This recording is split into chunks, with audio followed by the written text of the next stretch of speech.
Trick-or-treating is a lot of fun. You get to dress up, hang out with your friends, but everyone knows what it's really about. It's about getting the most candy, and we've decided to help out with that. Using our awesome hacking skills and knowledge of data analytics, we were able to find the optimal route to maximize the trick-or-treating efficiency.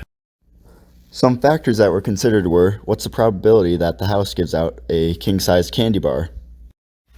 What's the probability that the house won't give out candy? How far do you have to walk in between houses? And crime rate. Using all these factors, we were able to get a normalized score specific to each house. We were then able to match these houses up with a map and then give them a final grade. We now had weights for different points on the graph, so then we could go to our next part, finding the best path to go trick-or-treating on. A graph of the map was created by representing the houses as nodes and the possible paths as edges. Multiple different possible routes were created and compared with one another.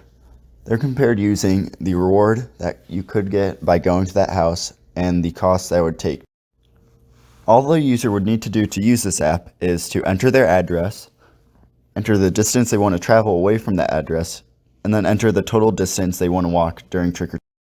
This app doesn't just need to be limited to trick-or-treating. If you're into Christmas, you might use it to go Christmas caroling. If you're more into the business side of things, you might use it to sell Girl Scout cookies. Or even if you're a small business owner and want to get into delivering your products to people around your neighborhood.